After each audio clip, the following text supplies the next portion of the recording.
J'aimerais vous poser une première question. On peut afficher la diapo. Savez-vous d'où vous venez? Est-ce que vous avez déjà fait des recherches généalogiques sur votre famille afin de mieux savoir qui étaient vos ancêtres? Est-ce qu'il y en a parmi vous qui l'ont fait? Oui, quelques-uns. Très bien. Erwan m'a dit qu'il avait vérifié assez rapidement s'il était descendant de Napoléon. Malheureusement, ce n'était pas le cas. C'est en tout cas un sport national en France, en réalité, puisqu'il y a 4 millions de personnes qui pratiquent cela et qui cherchent à savoir quels sont leurs ancêtres. Selon un sondage réalisé par l'étude OpinionWay, en novembre 2016, plus de 70% des Français se déclarent intéressés par leur origine et leurs racines, et une majorité d'entre eux, 57%, aimeraient bien découvrir un lien de parenté avec une personnalité royale, scientifique ou littéraire. La question de notre ascendance est bien légitime, tant l'influence qu'elle peut exercer sur notre vie est importante. L'histoire de notre famille définit en partie notre éducation, notre statut social, et même dans les Écritures, on voit que la généalogie occupe une place importante, puisqu'elle implique, par exemple, le rôle qu'aura chaque membre des tribus d'Israël.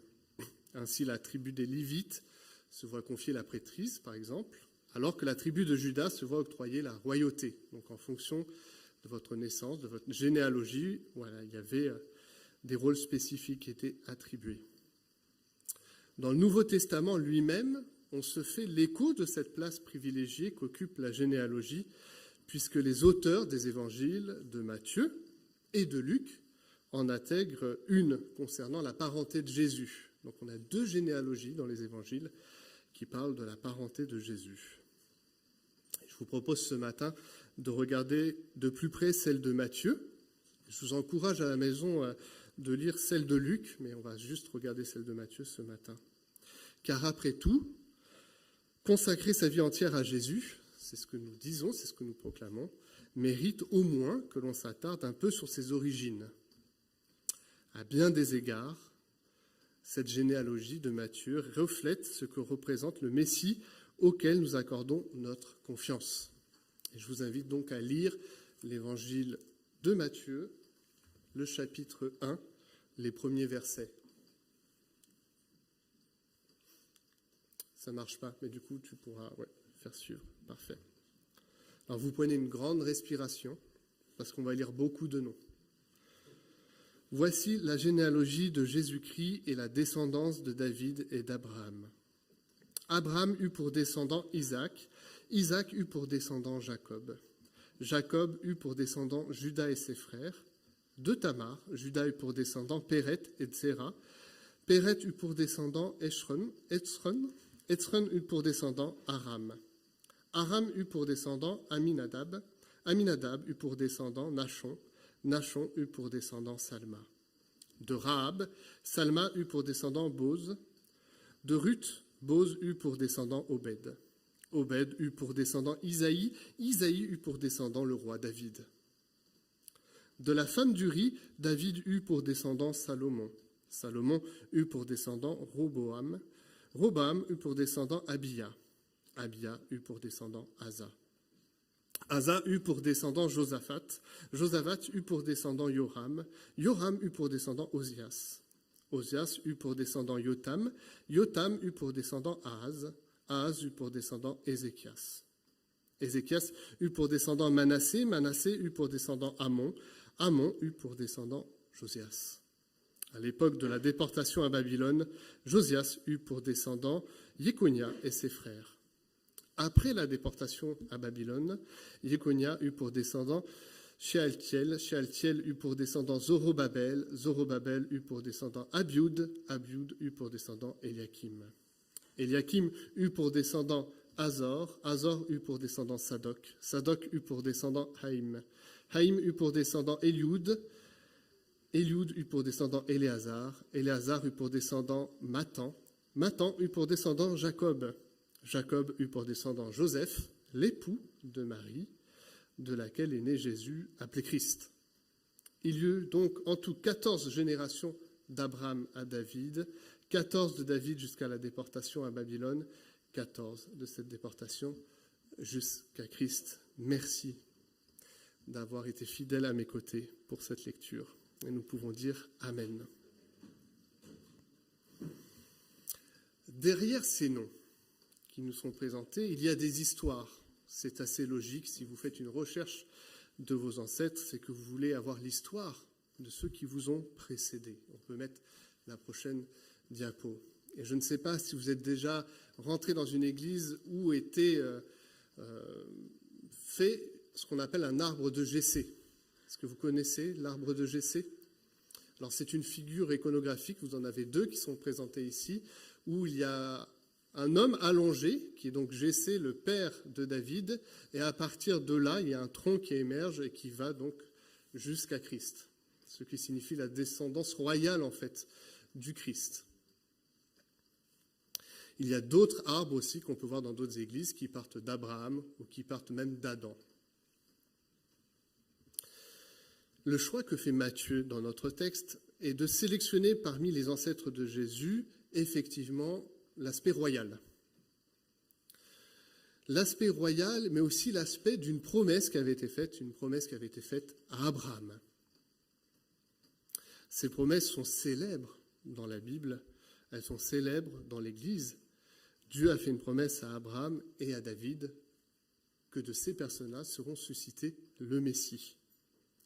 Et lorsqu'on lit ces noms, on peut être, en tout cas si vous êtes un lecteur régulier de la Bible, marqué par un certain nombre de prénoms. Alors effectivement, il y a Abraham, il y a David, mais il y a aussi un certain nombre de rois qui sont là, Ézéchias, Josias, des noms connus, des Ruth, Boz, etc. Tout cela marque que Jésus-Christ s'inscrit dans une histoire de la foi, dans l'histoire d'un peuple choisi par l'Éternel.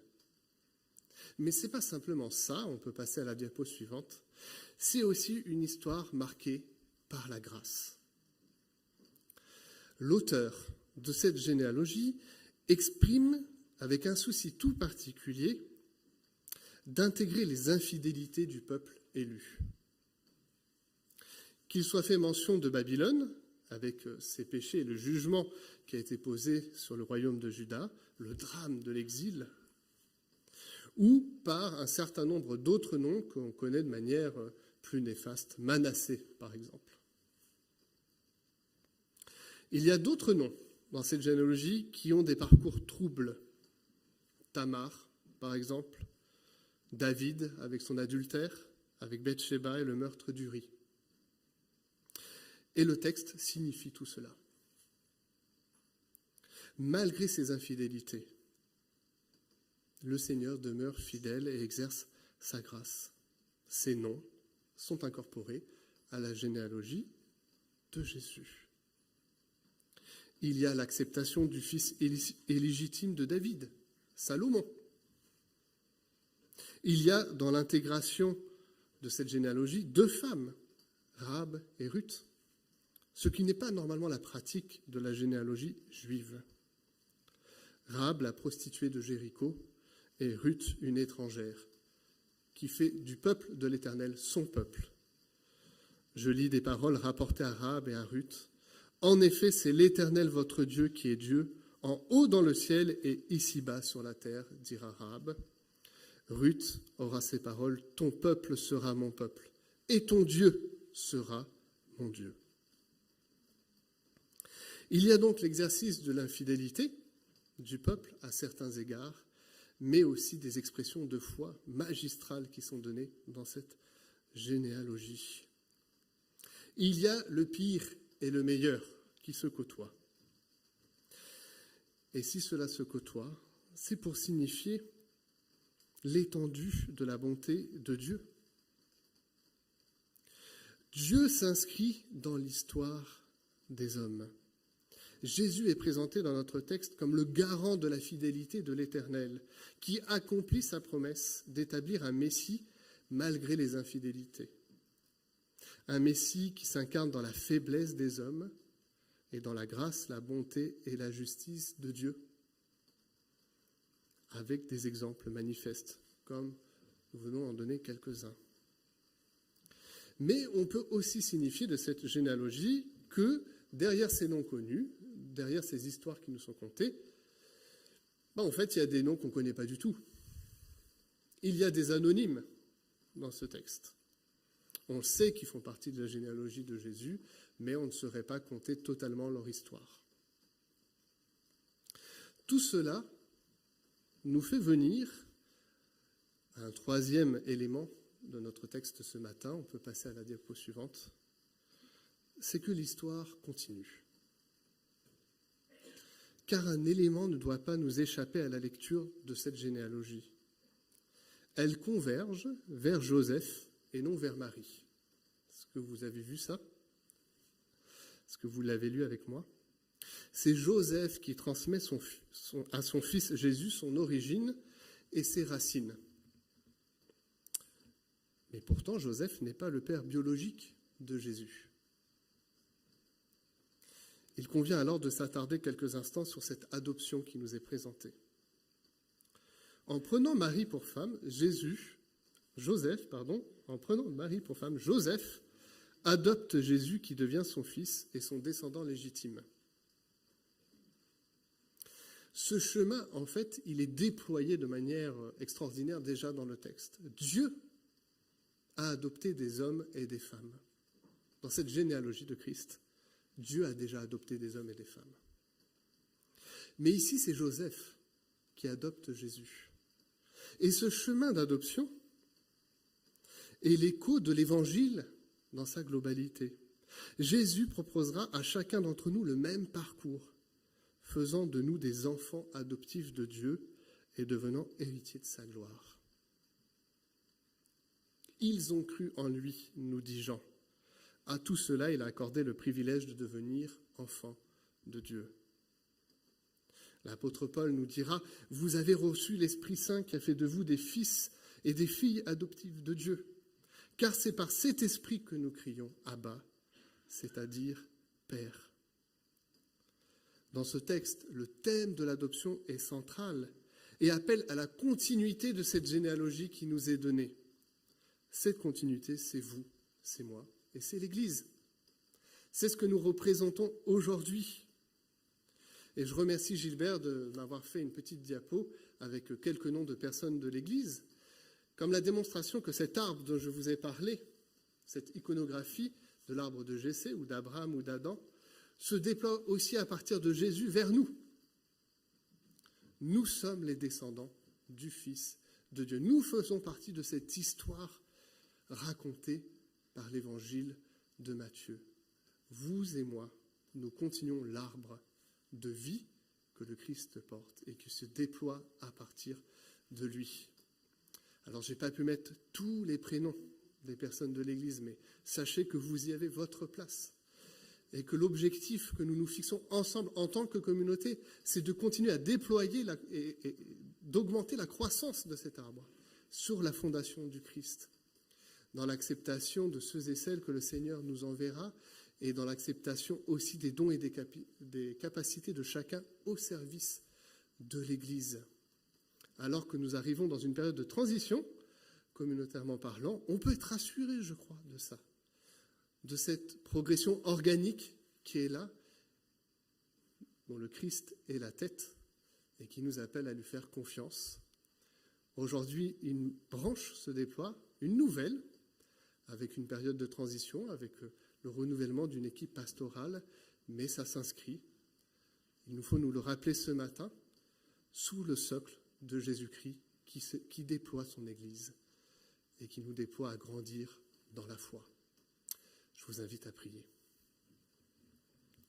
Seigneur, ce matin, nous voulons te remercier pour cette liste qui nous est donnée par Matthieu, qui intègre en son sein l'histoire de ton amour, l'histoire de ta grâce, l'histoire des hommes, mais ton regard bienveillant sur nous. Merci pour ces hommes et ces femmes de foi. Merci de ta sollicitude, y compris dans nos temps de faiblesse et de fragilité, dans nos infidélités. Tu nous portes, Seigneur. Nous voulons nous en rappeler ce matin. C'est à travers toi que se déploie le salut. C'est à travers toi que se déploie la foi.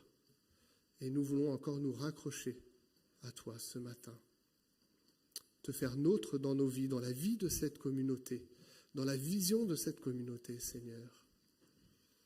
C'est toi qui prends soin dans l'histoire et dans les étapes. Et nous vivons aujourd'hui une étape particulière de notre Église locale.